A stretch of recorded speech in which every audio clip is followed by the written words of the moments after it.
Muy bien, buenos días. ¿Cómo les ha ido? Muy bien. Es un privilegio poder compartir con ustedes. Gracias al Señor podemos tener comunión con la Iglesia de La Serena. La Iglesia de Suba ora mucho por la Iglesia de La Serena para que crezcan, para que haya hermanos que tomen decisiones genuinas por el Señor. Y ante todo, pues que la palabra de Dios y nuestro Señor sea honrado en esta iglesia, ¿no? Eso es lo primero que nosotros pedimos, ¿sí? Oramos por el liderazgo, que también tengan sabiduría para tratar todas las cosas conforme a la palabra de Dios, ¿no?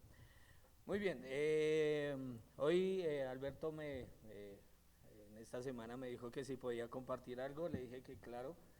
Y quiero que vayamos a Mateo capítulo 16, vamos a ir allí, vamos a arrancar ahí.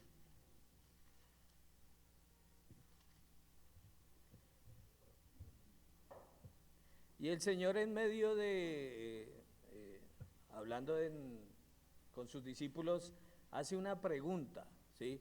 Una pregunta que generalmente se hace en el mundo, ¿no? Acerca de Jesús. Dice el versículo 13, estoy en Mateo 16, 13. Viniendo Jesús a la región de Cesarea de Filipo, preguntó a sus discípulos diciendo, ¿quién dicen los hombres que es el Hijo del Hombre? ¿Sí? ¿Qué concepto tiene el mundo de Cristo? ¿Sí? Algunos piensan que Cristo es ¿qué? Un buen hombre, ¿no? Algunos piensan que Jesucristo vino eh, a formar iglesias, ¿no? A formar religiones, ¿sí? Otros piensan que él murió y que pobrecito, ¿sí? Pobrecito, nos dio un buen ejemplo en la vida, ¿no? Eso es lo que piensan algunos, ¿no? Y en el contexto también nos dicen quiénes pensaban algunos que era Jesús. Dice, ellos dijeron unos Juan el Bautista. Recuerden que Juan el Bautista ya había sido, ¿qué? Decapitado. ¿Mm? Entonces, no, Juan el Bautista está contigo, tú eres Juan el Bautista. Otros decían Elías, ¿sí? Y otros Jeremías, ¿no? O sea, tenían buen concepto de Jesús en general. Cuando la gente se reunía de quién es ese Jesús, algunos decían eso, él Jeremías tal vez, que resucitó, que vino. Y algunos otros decían que él era qué, algún profeta, ¿no? Alguno de los profetas que mandó Dios. Ahora, para Jesús había una respuesta especial, que era la de sus discípulos. ¿Quiénes creen que yo soy? ¿Ustedes quiénes creen que yo soy? Dice el versículo 15, ¿y vosotros quién decís que soy yo? Ahora, esta pregunta es muy importante porque de esta pregunta, o más bien de esta respuesta, va a depender muchas cosas que nosotros hacemos o vivimos o creemos. ¿Quién es Jesús? ¿Mm? Ahora, el más osado de todos, el más atrevido, ¿que era quién? Pedro. Pedro era el que iba adelante de todos, era un líder innato, ¿no? Él siempre iba adelante. Simón Pedro respondió, ¿tú eres quién? El Cristo, el Hijo del Dios viviente. Ahora, la respuesta, ¿qué quiere decir? ¿Qué quiere decir Pedro con eso? Pedro le está diciendo, tú eres el Mesías, el prometido de Dios, el que Dios prometió que iba a venir a qué, a reinar. ¿Mm? Ahora, ¿Pedro estaba mal o estaba bien? Estaba muy bien, ¿sí?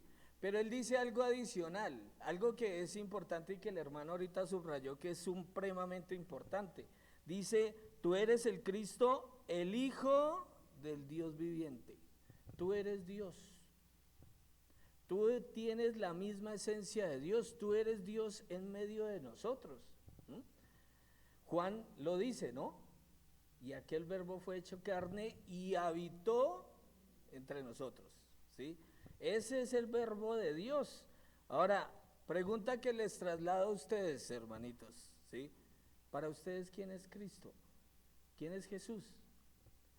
Si es el Hijo de Dios, si es el Salvador del mundo o es alguien de quien hablamos muy bonito en la iglesia. Bueno, de eso depende de muchas decisiones que usted toma, de muchas cosas que usted cree, de esa respuesta depende. ¿Mm? Ahora, hoy vamos a ver tres verdades acerca de Cristo, ¿sí? De nuestro Señor Jesús, de quien debe ser la persona más importante en la iglesia, por encima de quien sea. Cristo debe ser lo más importante. ¿M? Ahora, vamos a ver primero como Cristo fuente de vida. Cristo es fuente de vida en todo sentido, en todo sentido. ¿M? Vamos a leer un pasaje en Salmo 139, vamos a leer allí un pasaje, Salmo 139. ¿Han leído Salmo 139? Ahí nos habla de los ovni de Dios, ¿no? Él es omnipresente, omnisciente y omnipotente, ¿sí? Es decir, Él es absoluto en todo sentido. ¿Mm? Ahora, versículo 12, dice, aún las tinieblas, hablando de su omnisciencia, de su omnipresencia también, aún las tinieblas no encubren de ti, y la noche resplandece como el día. Lo mismo te son las tinieblas que la luz. A Dios no le afecta si estamos de día, de noche, si estamos en donde estemos, a Dios no le afecta, ¿sí? Él sabe dónde estamos y qué estamos haciendo. Versículo 13, porque tú, ¿quién? Dios, Dios, formaste mis entrañas, tú me hiciste, ¿en dónde? En el vientre de mi madre. ¿Sí?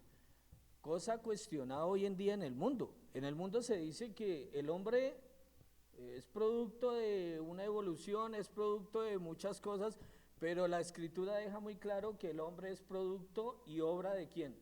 De Dios, ¿sí? El pasaje nos lo dice muy claro. Dice, tú me hiciste, ¿en dónde? En el vientre de mi madre. ¿Mm?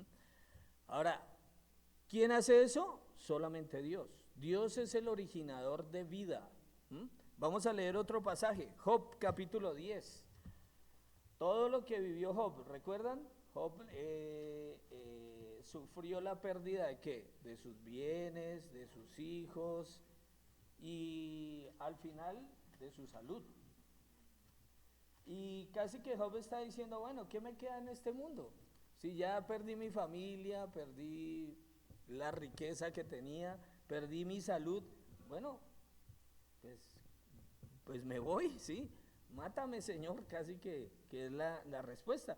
Ahora, versículo 8, miren lo que dice Job, tus manos me hicieron y me formaron, y luego te vuelves y me deshaces para... Se cayó un billete por ahí, ¿sí? Dice el versículo 8, ¿no? Tus manos me hicieron y me formaron. O sea, ¿quién hizo a Job? Dios, ¿cierto? Lo hizo y lo formó. Es la forma que él expresa que Dios es su creador. ¿Mm? Y dice la pregunta, ¿y luego te vuelves y me deshaces? ¿Sí? Job está diciendo, tú hiciste todo esto, tú me hiciste, y ahora mira lo que tú permites que yo pase, no tenga salud, mis hijos hayan muerto, no tenga riquezas, pero él reconoce que ¿quién es su creador? Dios. ¿Mm? No voy a seguir leyendo de ese texto, no tenía más. Hechos capítulo 17, vamos allí a Hechos capítulo 17. Ahora es importante entender y bueno, la iglesia tener claro un concepto de quién es el creador, ¿no? Es nuestro Dios. Versículo 24. Se armó un alboroto ahí en Tesalónica por causa de un milagro que hizo Pablo, ¿sí? Bueno, hizo Dios por manos de Pablo, ¿no? El versículo 24, él aprovecha esa situación para predicar de Cristo, para hablar de Cristo, porque a él le querían dar ¿qué? La gloria, querían exaltarlo. Uy, este hizo un milagro, uy, este es espectacular, este tiene poderes, ¿sí? Y en el versículo 24, en medio de esa predicación, él dice, el Dios que hizo el mundo y todas las cosas que en él hay, siendo Señor del cielo y de la tierra, no habita en templos hechos por manos humanas, ¿sí? Es decir, el creador del mundo, ¿cómo se va a meter en un templo? ¿Cómo se va a meter en un edificio? No tiene sentido. ¿Mm? Ni es honrado por manos de hombres, versículo 25, como si necesitase de algo. Es decir, Pablo presenta aquí a Dios como que autosuficiente. Él no necesita de nada ni necesita a nadie. ¿Mm? No necesita que los hombres lo honren. ¿Sí? Él no necesita nada. A veces mostramos y pensamos que Dios necesita algo de nosotros. Mostramos a Dios como si Él, ay, es que Dios necesita que yo vaya a la iglesia. No, Dios no necesita que yo vaya a la iglesia. Ah, es que Dios necesita que yo lea la Biblia. No, Dios no necesita, Él es autosuficiente, Él es glorioso en sí mismo. Es un privilegio que yo pueda abrir la Biblia y conocerlo y leerla. ¿Mm?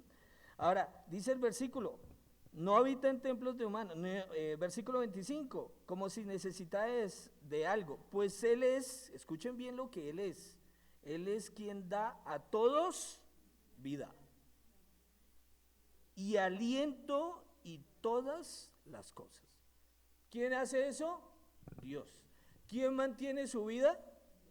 Dios. Ahora, eso debe ser determinante porque hablábamos ahorita, el hermano nos decía agradecer. ¿Por qué? Pues si usted no tiene ni una, si usted no puede pensar en algo que tenga que estar agradecido con Dios, usted no tiene ni idea quién es Dios. Porque Dios es el que da todas las cosas. ¿Mm? Y permite que usted esté acá, y permite que usted se haya levantado, que usted tenga un alimento en su... pero lo más importante, que usted haya escuchado de la salvación. ¿Mm? Ahora, Colosenses capítulo 1, versículos 15 al 17, estamos hablando de Cristo fuente de vida.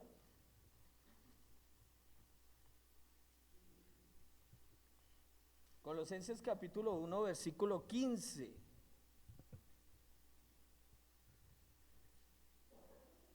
Colosenses es la carta más cristocéntrica que hay en la Biblia, ¿sí? Presenta a Cristo de una manera clara y en detalle de quién es Él. Ahora, versículo 15, Él es la imagen del Dios invisible. Esa palabra imagen es ícono, es decir, Él es la representación exacta del Padre, ¿sí? Es decir, Él nos muestra tal y como es el Padre, Dios Padre. Él es la imagen del Dios invisible. Y nos dice algo más de Cristo, el primogénito de toda creación. Algunos dicen que entonces como Él es el primogénito, es el primer ser creado. No, aquí el pasaje nos está diciendo que Él es el primero en posición en su creación, ¿sí? Apocalipsis lo dice, el primogénito de toda creación. Es decir, Él tiene el lugar más importante de toda la creación, Jesús. Ahora, versículo 16, estamos hablando de Jesús, de aquel que vino allí a Nazaret, que estuvo con sus discípulos, que no tenía dónde recostar su cabeza. Ese es el de que estamos hablando. Ahora, versículo 16, porque en Él fueron creadas todas las cosas. ¿En quién? En Jesús de Nazaret. Aquel que decían, ese, ¿no? El carpintero, ese, Él. En Él fueron creadas todas las cosas, porque a veces desasociamos a Jesús de Dios, y parece que Jesús sí fuera un buen hombre, y a veces nos perdemos de vista a ese glorioso Cristo que estuvo en medio de nosotros. Dicen, porque en Él fueron creadas todas las cosas. Miren qué cosas creó Dios, las que hay en los cielos y las que hay en la tierra, visibles, sol, la luna, lo que podemos ver, los árboles, las personas, fueron obra de Dios, ¿sí? Pero también hay unas cosas que no vemos, espirituales, ¿sí? E invisibles, sean tronos, sean dominios, sean principados, sean potestades, todo fue creado por medio de Él, es decir, Él es la fuente de creación y para Él, para que le den la gloria. ¿Mm? Ese es nuestro Señor.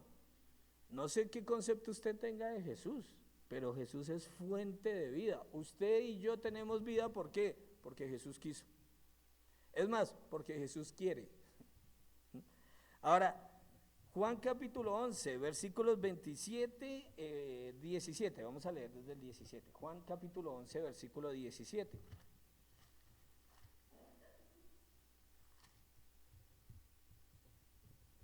Ahora, Él es dador de vida natural. Todos los hombres fueron creados por nuestro Dios, pero también es el dador de vida que espiritual. ¿Mm? Porque hay una realidad, el hombre está muerto en delitos y pecados, el hombre está separado de Dios por causa de su pecado, eso lo dice la Escritura, Efesios capítulo 2, Romanos nos dice cómo es la condición del hombre, está lejos de Dios, separado de Dios. ¿Mm? Por cuanto todos pecaron, ¿no? Están destituidos de la gloria de Dios. Pero miren lo que dice el versículo 17. Vino pues Jesús y halló que hacía ya 4 días que Lázaro estaba en el sepulcro. Era una situación, recuerden que Lázaro, Marta y María eran muy amados por Jesús. Y ya había muerto Lázaro. ¿Mm? Ahora, versículo 18. Betania estaba cerca de Jerusalén como a 15 estadios. Y muchos de los judíos habían venido a Marta y a María para consolarlas por su hermano. Entonces Marta, cuando oyó que Jesús venía, salió a encontrarle, pero María se quedó en casa. Y Marta dijo a Jesús: Señor, si hubieses estado aquí, mi hermano no habría muerto. ¿Mm? Es decir, Marta tenía la idea clara de que, ¿qué? De que Jesús hubiera podido hacer algo para que su hermano no muriera. Haber hecho un milagro, uy, es poderoso, Jesús hubieras podido estar, uy, es que si hubieras llegado 4 días antes, hubiera sido, mejor dicho, no estuviéramos en esta. Ahora, versículo 22, mas también sé, dice Marta, ahora que todo lo que pidas a Dios, Dios te lo dará, porque sabía que Dios escuchaba ¿a quién? A Jesús. Jesús le dijo: tu hermano resucitará, Marta. Ahora, Marta tenía fe, era creyente en el Señor. Pero Marta va y traslada la resurrección ¿a dónde? Al final de los tiempos. Dice Marta: yo sé que resucitará en la resurrección, en el día postrero, porque así está dicho en la Escritura, todos vamos a resucitar. Pero Jesús le dice algo tremendo que debe partir el corazón y debe mostrarnos con claridad en nuestro corazón quién es Jesús. Dice: yo soy la resurrección y ¿qué? Y la vida. Es decir, Jesús es fuente y poder de resurrección, pero también vida. Ahora, ya vimos que vida natural, pero aquí va a enfocarse en otro tipo de vida, ¿sí? El que cree en mí, porque esa es la única condición para ser salvo, para pasar de muerte a vida, ¿qué? Creer en Él. El que cree en mí, aunque esté muerto, vivirá. ¿Sí? Ahora, es decir, Jesús estaba diciéndole a Marta que aunque una persona esté muerta espiritualmente, si cree en Él, ¿qué va a tener? Vida. ¿Mm? Versículo 26. Y todo aquel que vive y cree en mí no morirá eternamente. ¿Crees esto? ¿Y qué le responde Marta? Sí, Señor, yo he creído. Miren que muy interesante la respuesta, porque es muy parecida a la de Pedro, ¿sí? Tú eres el Salvador, tú eres el Cristo, el ungido, el Mesías, el señalado por Dios, el Hijo de Dios que has venido al mundo. Ese es nuestro Señor, ese es nuestro Cristo. Vamos a otro pasaje, capítulo 5, versículo 19 al 21. Juan capítulo 5, versículo 19 al 21.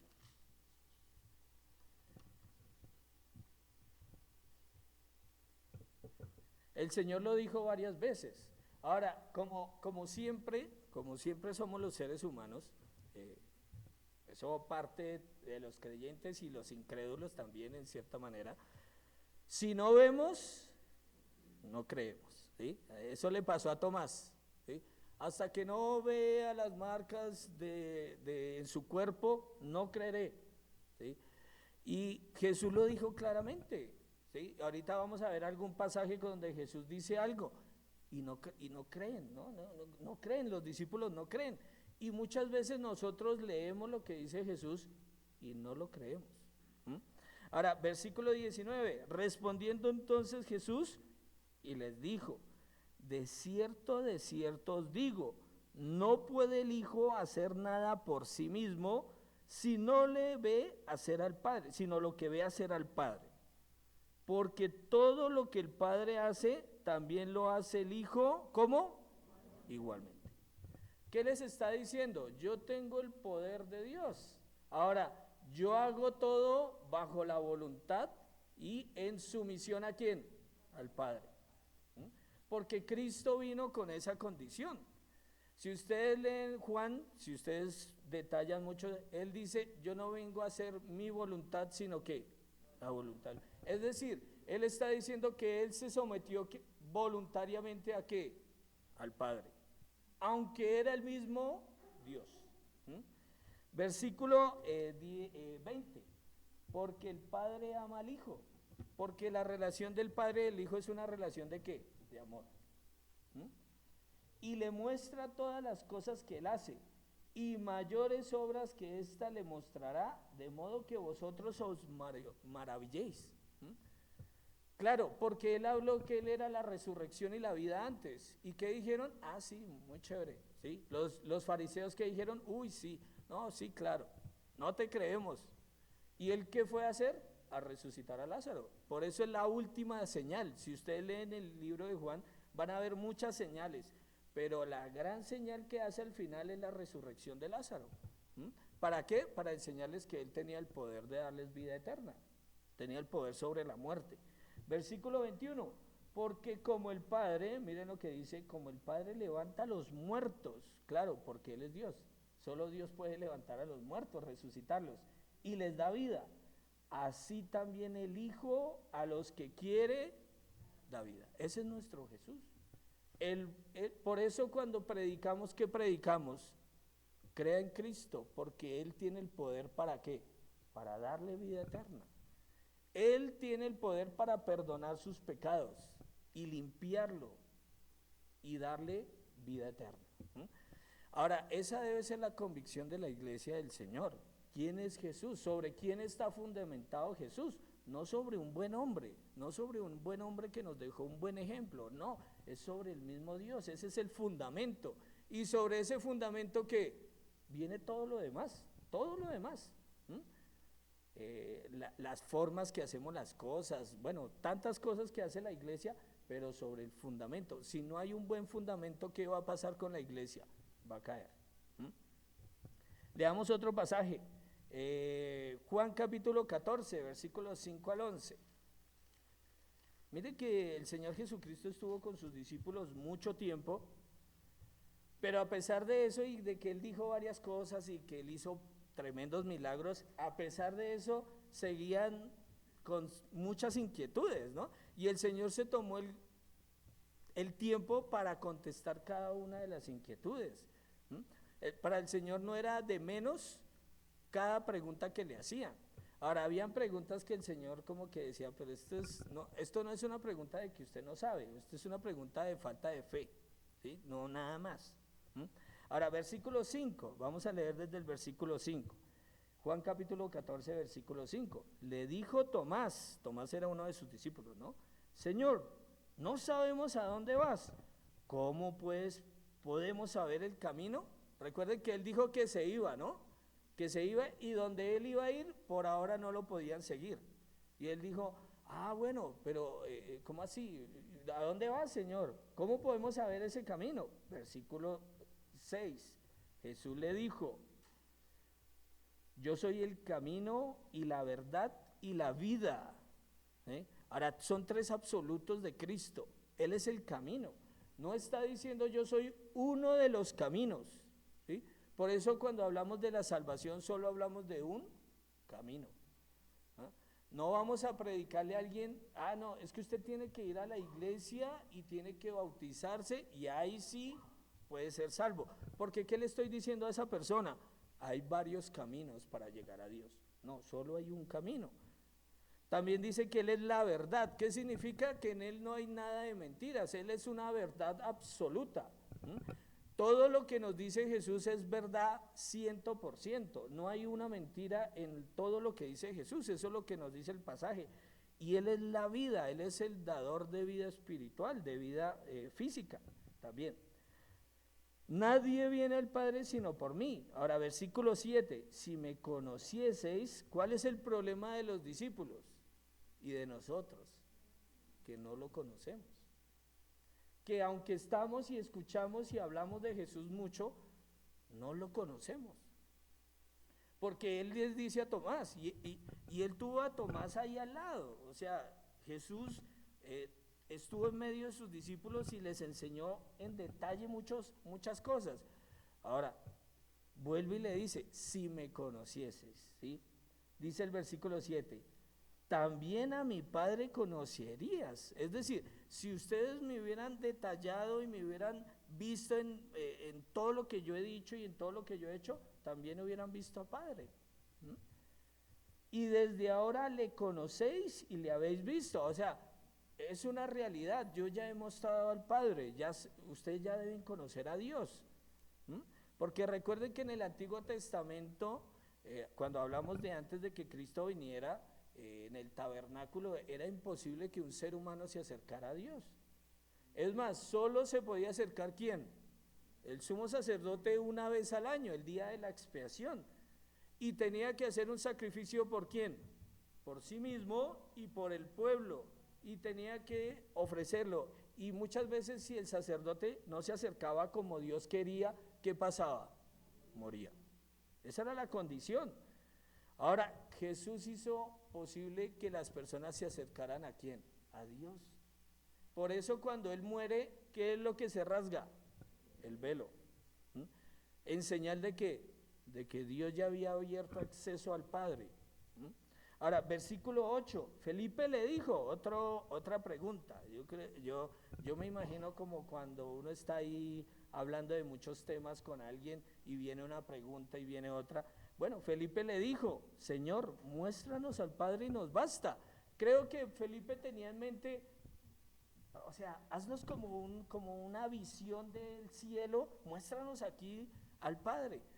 Y Jesús le responde, versículo 9, ¿tanto tiempo hace que estoy con vosotros y no me has conocido, Felipe? ¿Cuánto lleva usted aquí en la iglesia, hermano? ¿Cuánto yo llevo en la iglesia y no hemos conocido a Jesús?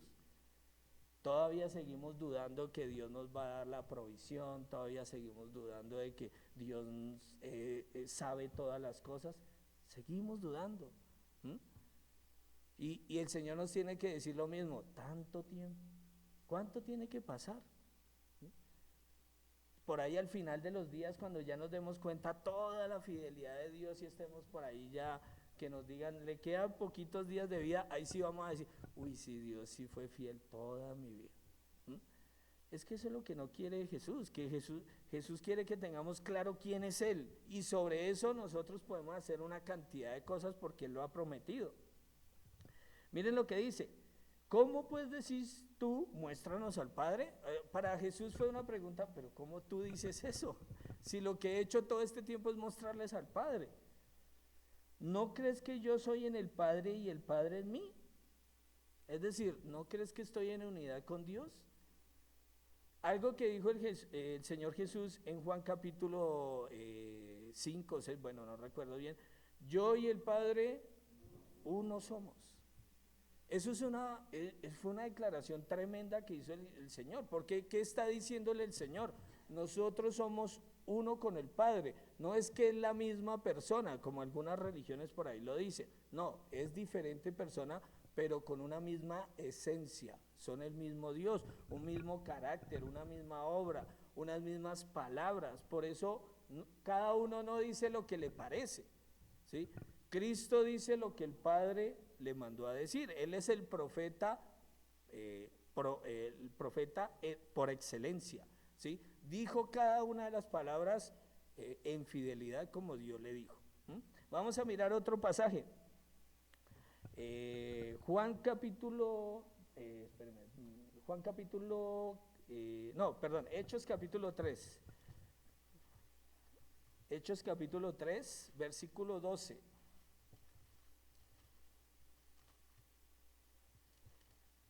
Si un hermano me ayuda a leerlo, desde el versículo 12 hasta el versículo 17, por favor.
Muchas gracias, David.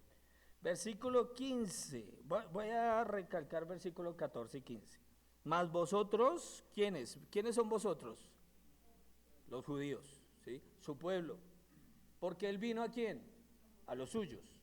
Y los suyos no le recibieron. Por eso cambia el escenario. Mas a todos los que le recibieron, a los que creen en su nombre, les dio potestad de ser hechos hijos de Dios.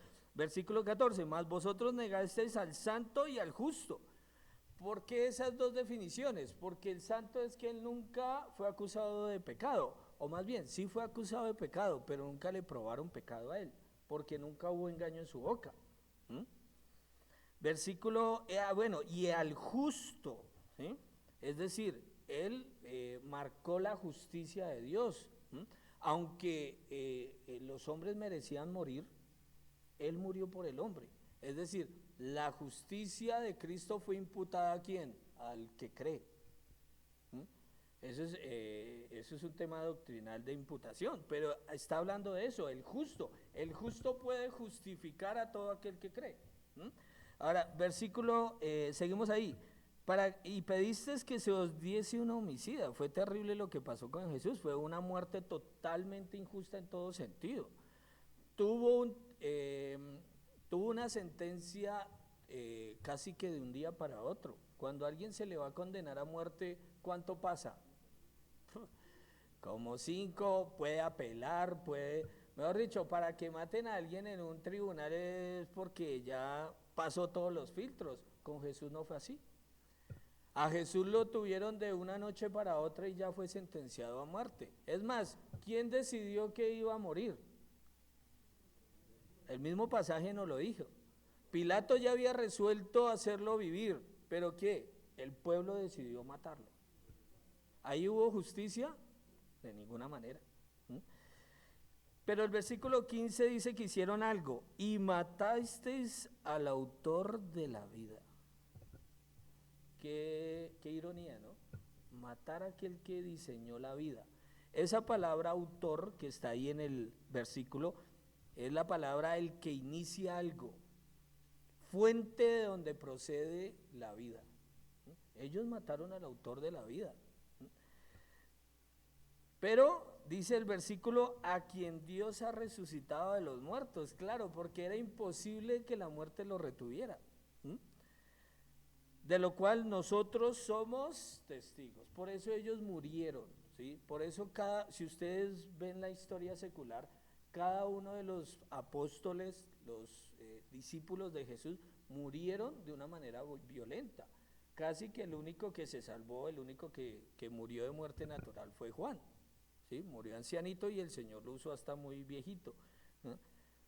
Pero todos murieron. ¿Por qué murieron? Por esa verdad, porque vieron a un Cristo resucitado, a un Cristo glorificado. ¿Mm? ¿Quién es Cristo para usted, hermanos? Yo quiero dejarles esa pregunta ahí, que ojalá estemos meditando en esos pasajes, ¿sí? Que ojalá no sea como aquellos que ven a Jesús como, sí, Él está en la iglesia, cuando voy a la iglesia, pero en otros lados no está Jesús. En otros momentos de mi vida, cuando estoy angustiado, no, cuando hay tentación en mi vida, no, Jesús no sabe nada de eso. Claro que sabe, ¿sí? Muy bien. Juan capítulo 10, versículos 9 y 10. Vamos a leer ahí.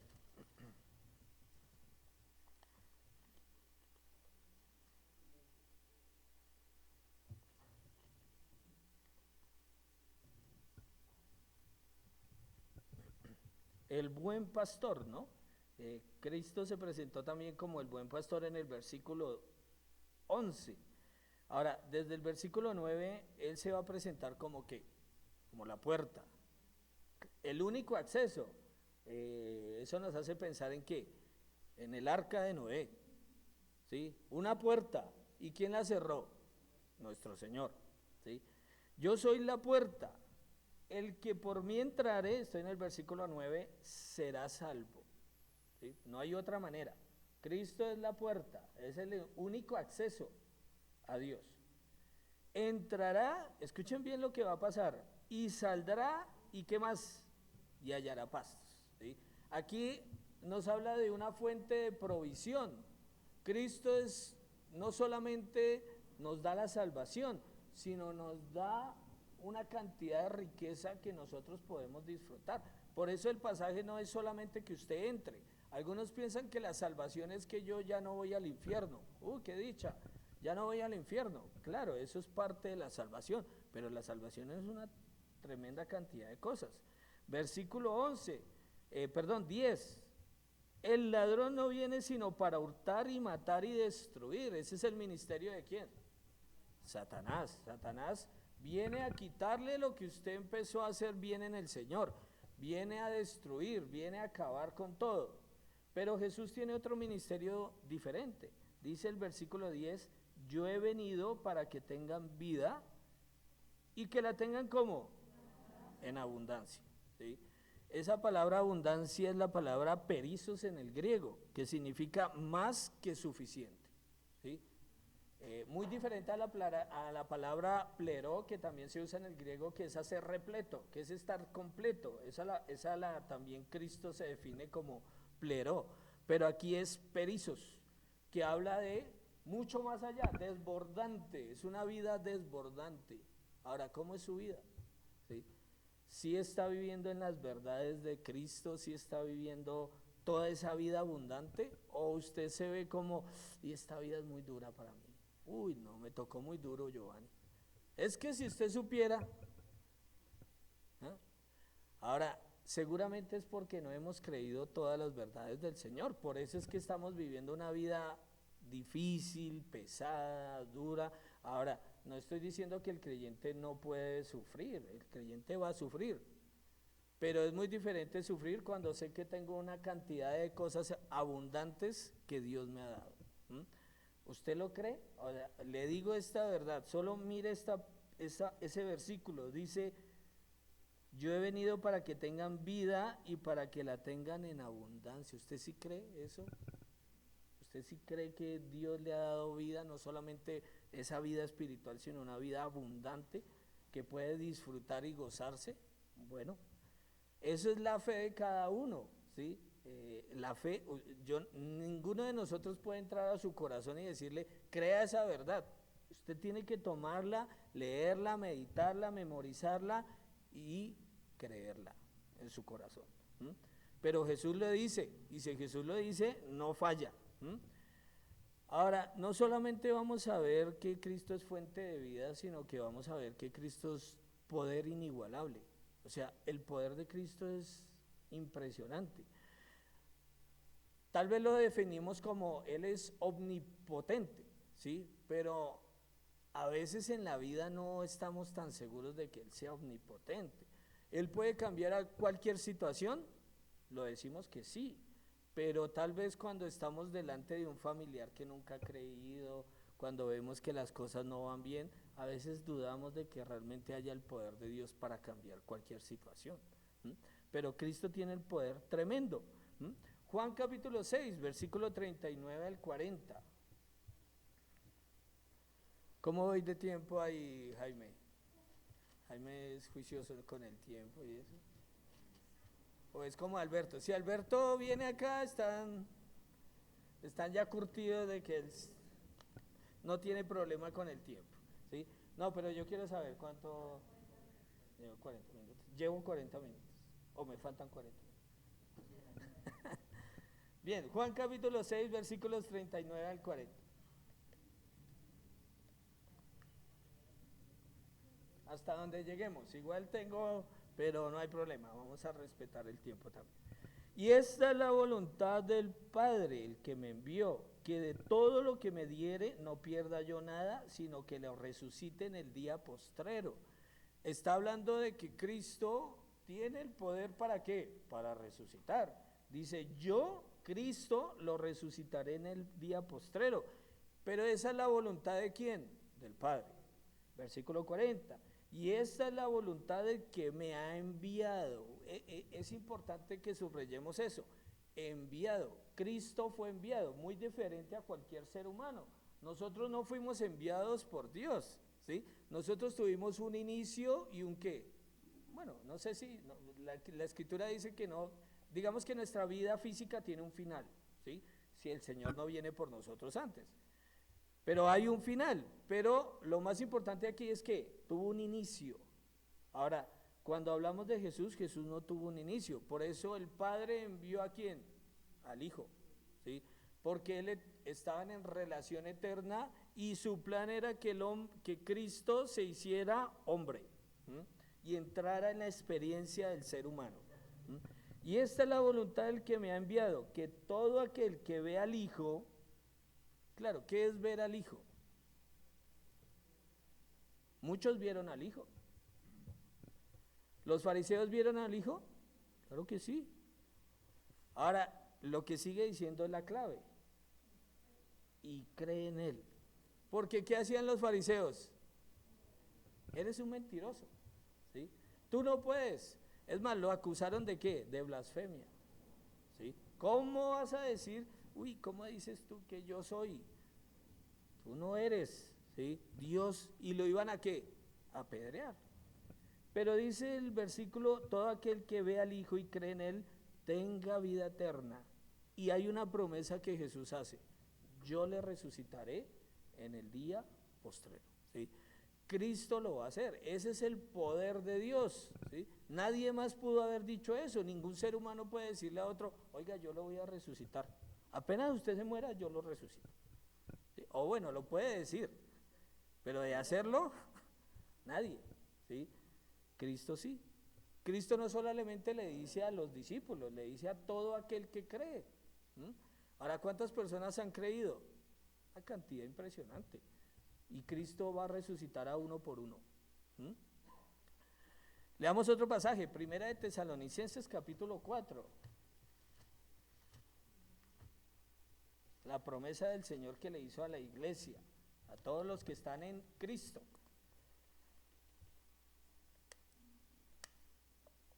Dice, tampoco queremos, estoy en el versículo 13, tampoco queremos que, hermanos, que ignoréis acerca de los que duermen, ¿sí? No está hablando de los que se echan una siestica, o de los que duermen por la noche, no, está hablando del creyente que experimenta la muerte física, ¿sí? Ese es el concepto de muerte en la Biblia del creyente. Primera de Tesalonicenses 4:13 estoy. Para que no os entristezcáis como los otros que no tienen esperanza. ¿Quiénes son los otros que no tienen esperanza? Los que no han creído, los incrédulos que nosotros llamamos, los que no han tenido fe en Cristo. Porque cuando a ellos se les muere un familiar, un amigo, ¿qué pasa? Si ustedes van y notan esos funerales, son llenos de tristeza y desolación, ¿sí? Casi que el incrédulo quiere meterse allá en el foso allá con el muerto, ¿no? No se asuste, no es nada, no es un efecto especial, ¿sí? ¿Por qué? ¿Por qué esa reacción de ellos? Porque dicen, nunca más lo voy a volver a ver. No hay esperanza de nada, ¿sí? En su corazón no hay un más allá, ¿sí? Se murió y... Ahora, el creyente no puede entrar en esa situación. ¿Por qué? Por razón de su esperanza. Versículo 14. Porque si creemos que Jesús murió y resucitó, claro, esa es la fuente de la salvación. Es decir, la muerte y sepultura y resurrección de Cristo es la obra de Cristo. El que cree en esa obra como medio para salvación es un creyente. Y si cree eso, dice el versículo 14, así también traerá Dios con Jesús a los que durmieron en él. Es decir, los que han muerto y habían creído en Cristo van a resucitar con él. ¿Mm? Versículo 15, por lo cual, hay una adición ahí, por lo cual os decimos esto en palabra del Señor, que nosotros que vivimos, que habremos quedado hasta la venida del Señor, no estaremos o no resucitaremos antes de los que durmieron. Versículo 16, y es donde quiero que resaltemos. Porque ¿quién? El Señor mismo. Es decir, no va a haber alguien adicional, no va a haber alguien diferente a Él. El Señor mismo, ese Jesús, ¿m? Con voz de mando, con autoridad, con voz de arcángel, con autoridad celestial también. y con trompeta de Dios descenderá del cielo, ¿sí? Eso es lo que va a hacer Cristo cuando venga por la iglesia, ¿sí? Y los muertos en Cristo resucitarán primero, luego nosotros, los que estemos vivos, los que hayamos quedado, seremos arrebatados juntamente con ellos en las nubes para recibir al Señor en el aire, y así estaremos siempre ¿con quién? Con nuestro Dios, con nuestro Señor. Nuestro Dios es poderoso, pero por favor, ¿sí? Todopoderoso, ¿sí? Ahora, esa verdad debe quedar impresa en nuestro corazón. Esa es una realidad espiritual que vamos a disfrutar todos los creyentes. ¿Mm? Ahora, vamos a leer Hebreos capítulo 1, versículo 1 al 3. Hebreos capítulo 1, versículos 1 al 3.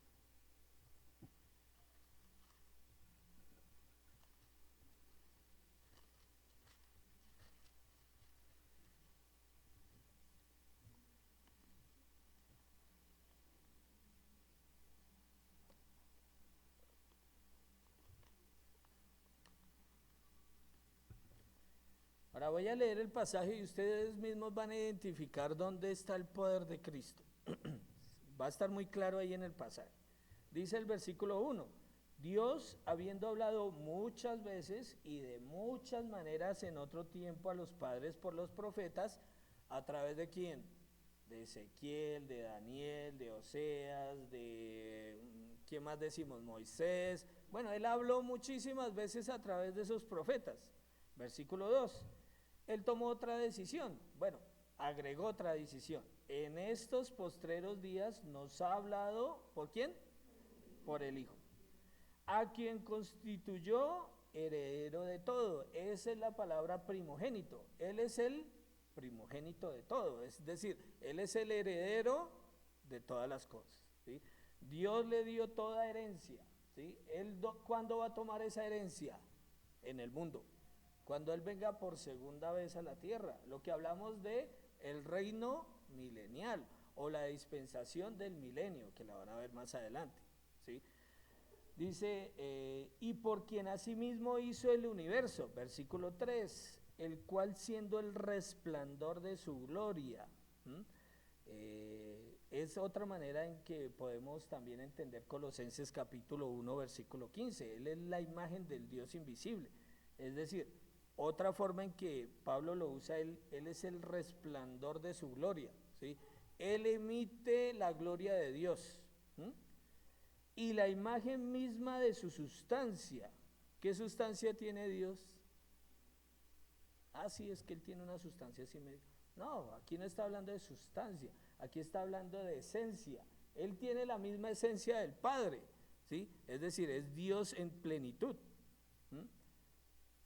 Ahora, y quien sustenta todas las cosas con la palabra de su poder, habiendo efectuado la purificación de nuestros pecados por medio de sí mismo, se sentó a la diestra de la majestad en las alturas.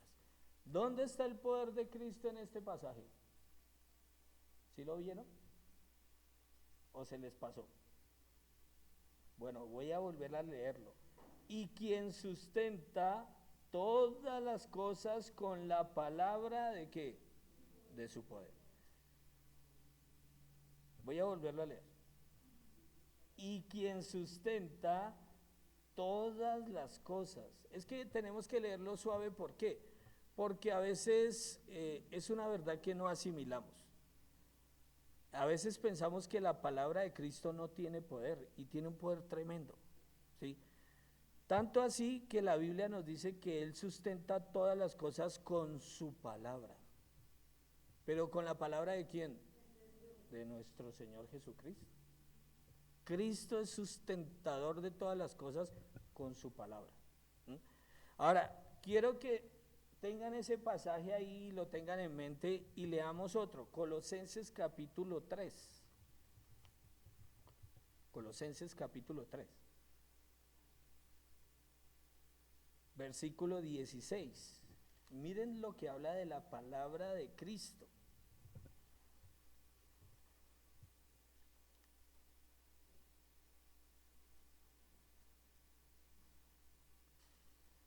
Dice el versículo 16, La palabra de su poder o la palabra de Cristo, ¿qué tiene que hacer? Morar en abundancia, ¿en quién? En vosotros, o sea, en nosotros, los creyentes. ¿Para qué? Enseñarnos y exhortarnos unos a otros en toda sabiduría. ¿Por qué es importante esto? Porque la palabra de Cristo es la que tiene el poder para cambiar una persona, hermano. Nunca nuestra retórica, nuestra forma de hablar, nuestra, qué sé yo, nuestra palabrería, algunas veces lo decimos, nuestro verso va a cambiar una persona, jamás. Pero la palabra de Cristo sí tiene el poder para transformar la vida de quien sea. Tanto así que Cristo lo dice. Cristo dice, la palabra de Cristo more en abundancia. Pero ¿cuál es el problema? Que escasea. Que la palabra de Cristo no está tanto en nosotros. Por eso no tenemos la capacidad de ir a un hermano y enseñarle y exhortarle en sabiduría. Pero no con mi palabra, no es que, uy hermano, es que usted me ofendió y es que usted me hizo y es que usted, no, no es tanto eso, es que usted vaya con la escritura y entienda que la escritura es la que tiene el poder para cambiar al hermano, para cambiar a su hijo, para cambiar lo que sea. Ella es la que tiene el poder, no nosotros. Si esta convicción la tiene la iglesia del Señor, no va a estar luchando con, uy, es que tenemos que tener un pastor allá que hable bonito y que diga cosas, uy, o un hombre espectacular. No, tenemos que tener a qué, la palabra de Cristo, esa es la que tiene que resaltar, tiene que abundar. Por eso cuando hay un estudio largo, no esté preocupado porque se le va a quemar la olla del almuerzo o porque queda almorzar, no se preocupe por eso, preocúpese en asimilar las verdades de la palabra de Dios, que esté en abundancia, ¿sí? No, Giovanni, es que yo, muchas veces me dicen, no, es que yo ya le he hablado a esa persona mucho, y no le hable tanto, busque la palabra de Dios y llévela a la palabra de Dios, ella sí tiene el poder para cambiar, ¿sí? Y lo que tiene que sobresalir en la iglesia del Señor es la palabra de Cristo, exaltarse, gozarse, disfrutarse, conocerla, creerla, fundamental, ¿m? Porque a veces son emociones, ¿no? Son momentos, ay, uy, sí estoy emocionado y la palabra de Cristo y voy a proponerme en la casa a leerla más y a estudiarla y llega el lunes, pasó la noche, llegó el lunes y otra vez la pereza, otra vez, no, qué flojera otra vez tener que, bueno, ¿por qué? Porque fue algo de solo emoción, no fue algo de fe, ¿sí? De proponerme y hacerlo, porque Dios me ha dicho, ¿sí? Dice el versículo 15, la palabra de Cristo mora en abundancia en vosotros, enseñándoos y exhortándoos unos a otros en toda sabiduría. Es un ministerio en la iglesia unos a otros, ¿sí? No es exclusivo de los líderes, no es exclusivo de algunos. Yo puedo ir a cualquier hermano y decirle si estoy viendo algo que esté mal o simplemente quiero enseñar algo, pues quiero ir con la palabra de Cristo. Dice, cantando con gracia, este mismo versículo lo leíamos en Efesios ahorita, cantando con gracia en vuestros corazones al Señor, con salmos e himnos y cánticos espirituales, y todo lo que hacéis, versículo 17, sea de palabra o de hecho, ¿m?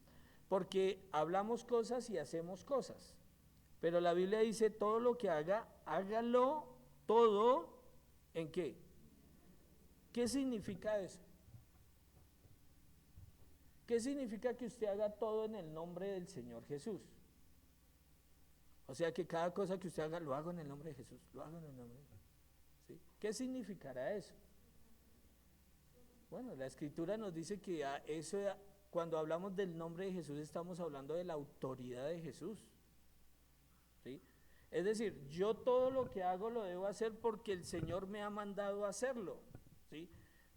Por ejemplo, hay una cantidad de cosas, pero por ejemplo, yo tengo que proveer para mi hogar, ¿sí? Yo, hombre,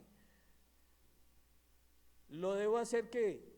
en el nombre del Señor Jesús, en su autoridad, porque Él me ha dicho a mí que yo tengo que hacerlo, proveer para las necesidades de mi familia. Entonces, ¿qué debo hacerlo? Por la autoridad del Señor Jesús, yo debo proveer para mi familia. Ahora, ¿Jesús me va a dar el sustento y me va a dar un trabajo para que yo sustente a mi familia?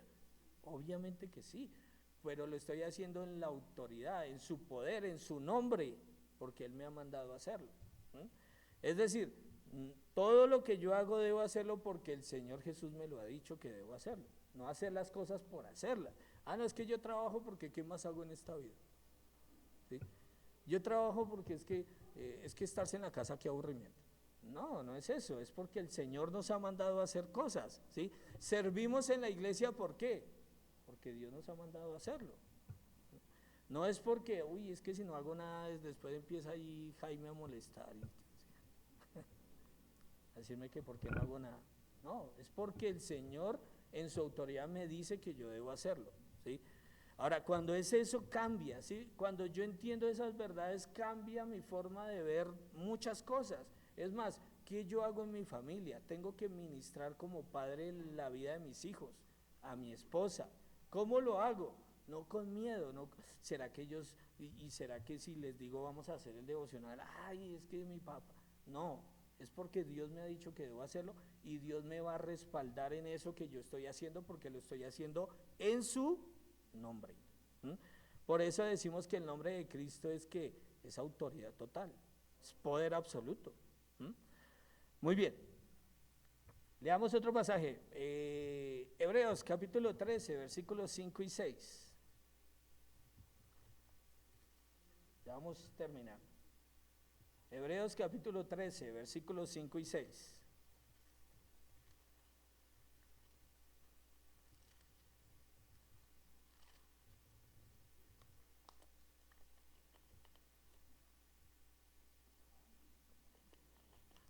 Sean vuestras costumbres, hay gente que cuestiona mucho las costumbres, ¿sí?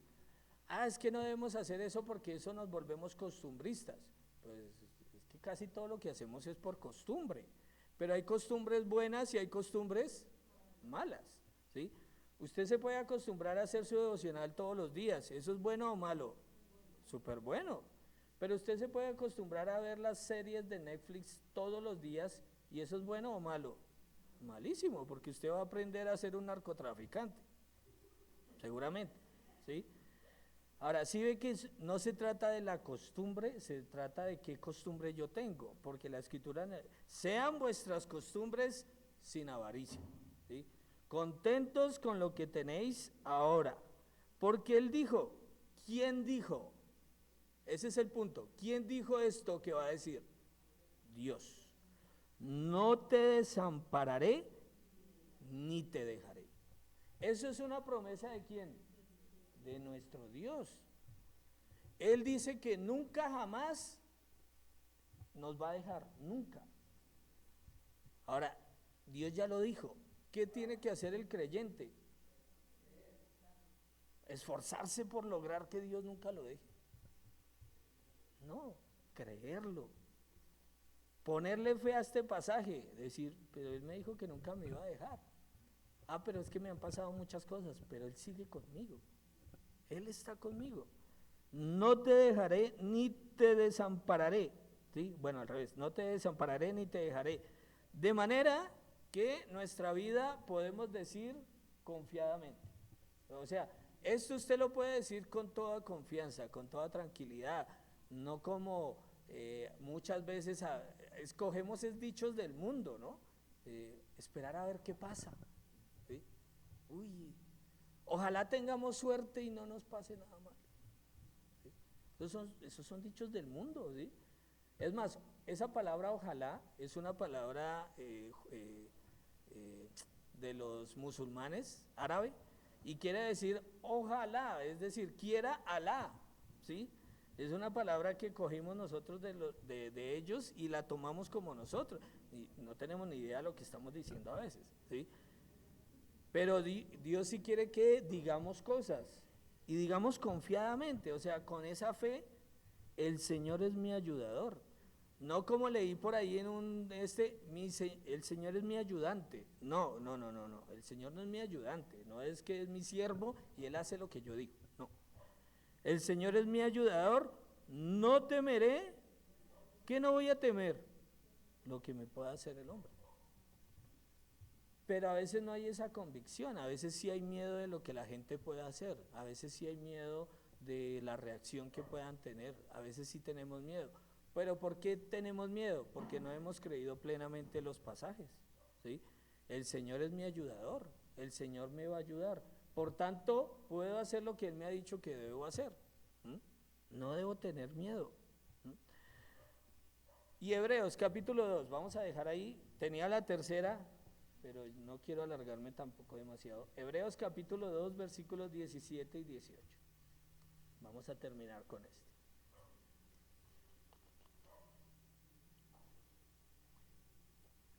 Ahora, no olviden lo que estamos hablando. Cristo, poder inigualable. O sea, Cristo es la fuente de nuestra fe, es quien va a hacer todo, ¿sí? Nosotros tenemos que hacer lo más básico, lo más sencillo, creer y obedecer, lógicamente. Tenemos que hacer varias cosas, servir al Señor, predicar el Evangelio, ser fieles en la congregación, pero todo es porque ¿quién? Nuestro Señor nos lo ha dicho. Ahora, versículos 17 y 18, por lo cual, hablando de Cristo, debía ser en todo semejante a sus hermanos. Cuando Cristo, el plan de Cristo de redención y de salvación incluía que Él tenía que hacerse humano. Y hacerse humano significaba que iba a entrar en toda la experiencia del ser humano, en todo sentido, ¿sí? Tanto en que Él iba a ser tentado, ¿por qué?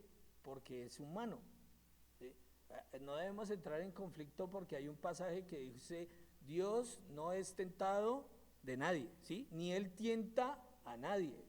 Pero Cristo como ser humano tuvo que ser tentado, ¿sí? Es decir, como Dios era imposible que Él fuera tentado, pero como humano sí tuvo que ser tentado. ¿Mm? Ahora, versículo 17 dice, semejante a los hermanos para venir a ser misericordioso y fiel sumo sacerdote, porque Él es el sacerdote según el orden de Melquisedec, es un sacerdocio eterno, ¿sí? Esa es la idea de ese sacerdocio.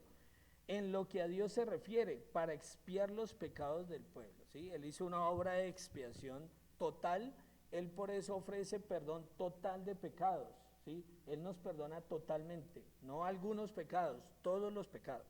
Versículo 18, pues en cuanto Él mismo padeció siendo tentado, es poderoso, subrayen ahí, es poderoso para socorrer a los que son tentados. ¿Quiénes son tentados? Todos nosotros.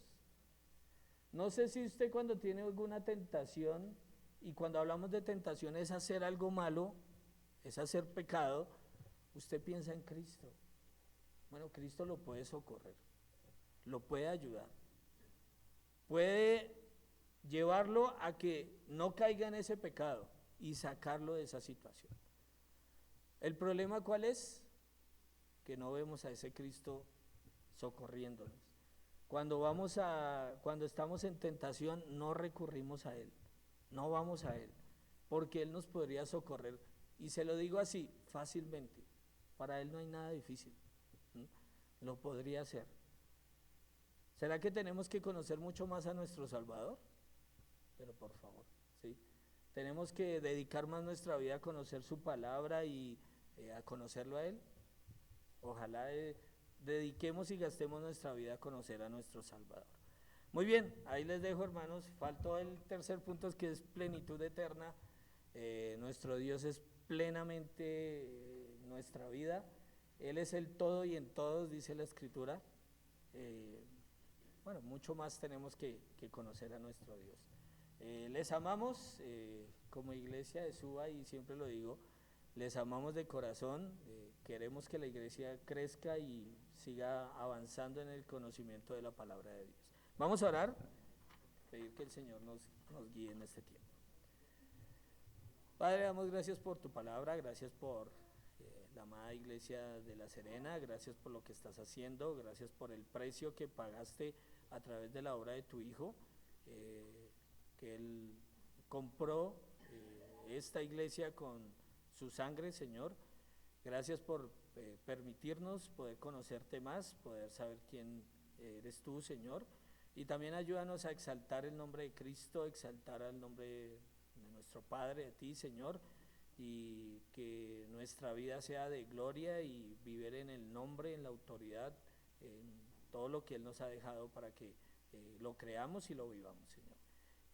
Pedimos que nos guíes, Señor, que esta semana sea una semana donde haya desafíos en nuestra vida espiritual, también propuestas de corazón, de poder estar mucho más en comunión contigo, poder vivir mucho más aferrado a tu palabra.